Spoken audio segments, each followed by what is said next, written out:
Hi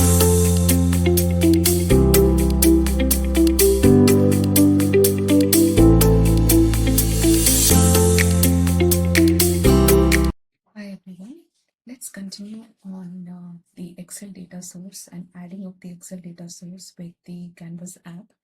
As you can see on the screen, I have the Canvas app which has got the Excel file as the data source, and you can see my file. I have just opened it on the other tab here. This is my data which has got 3 rows, and this is what is my Canvas app looks like. On the right hand side you can, sorry, on the left hand side you can see the main screen, and you have the different configurations, that is the different containers. So we have the screen container, which is the main container. We have the table container, which is this part is a table container. We have the body container, which is this entire part which is getting highlighted.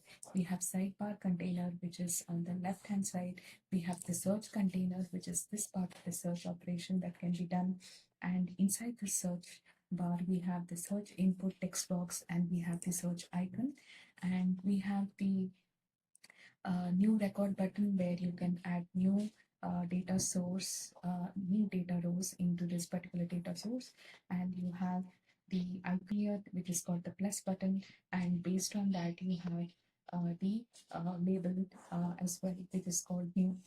Likewise, you can scroll through the entire option here on the left hand side, and you can navigate to each of the part of this left hand side and see what is exactly pointing out to the right hand side of the Canvas app. Now you can go ahead and play the app using the play button here. You can preview the app, and you can go and preview the data app to see your data there.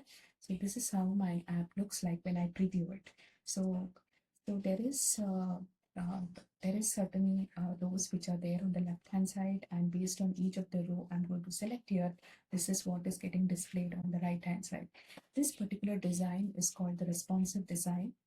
This is because the design is already created for us, right? So that is the reason why this is called a responsive design. By default, when you are connecting a data source, you will always be getting a responsive design. So let me quickly show you some of the functions which is already pre-built on this app.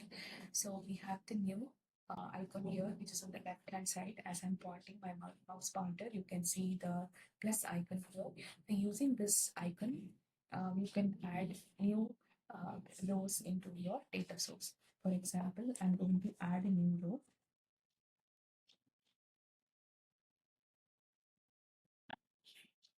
I'm going to give some data.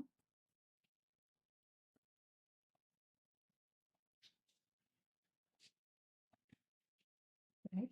So once I finish this, I use this option which is on the right hand side, and I click on this option, and my data gets saved into the source Excel file, and you can see the particular row has got listed on the left hand side, and you can always go back and trace your file, and you can see the new data row just got added. So this is how you can use the pre-built option which is provided here to add new rows or data to your data source. Now, let's go ahead and see what is the edit option here. We have a pencil icon, and we have a recycle bin icon which is used to update and delete respectively. So let me click on the update pencil icon, and you can see I have got this form which is got editable. So just go ahead and change this patient's may column as some, for example, some 35 number as the count, and I click again on the click point here, and you can see my data gets updated. It takes a while, and your new data gets updated on this column. So you can go back and see your data source, and you can see this particular column has been updated. So in the same way, you can do the search operation as well. So you can click on the data here and my hospital name, Okay, so there is an error saying it is unable to retrieve. Let's go ahead and see what this error is. So you can go back and check your error by closing your of screen here, the preview screen here. I'm going to use the close mode. I'm going to close it and I'm going to see what is the error. So let me trace back the error. So I'm getting this error. So I will close this error and I can see that the search option is not working and I have a problem here where it's showing me that there is an error on this part of the container.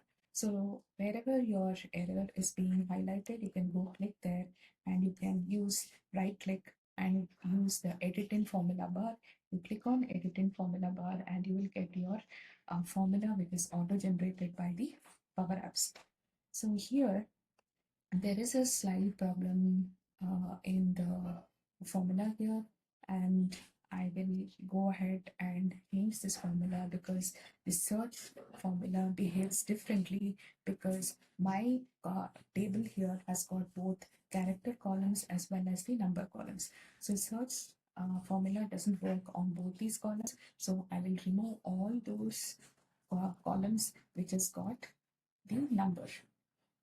So yes, now once you click this, your icon, the red icon which was pointing as an error is gone and you can see your data which has come up in the app. You can go and preview this app using the F5 and you can see the search working fine. So if you click on this, you can see the data of this table. So you can go ahead and use your search any number of times and you can work on this. So once you also want to delete any of the entries here, you can go ahead and click on your entry you want. I will choose the one what I just entered and I will click on the recycle option here. That is the delete option in Power Query. This auto icon which is being auto generated by Power Apps in this design. I will go click this and it will ask me whether I want to delete or not. I will say it as delete and it deletes the record. So this record is deleted and you can no more see this record in the list of hospitals here. You can also preview back your table in the Excel and see that this particular hospital which was entered is still there. So this is about the preview of Canvas app and how to fix certain errors once you connect your Excel data source to the Canvas app. So I hope you like this video. For more such videos, stay tuned. Thanks for watching.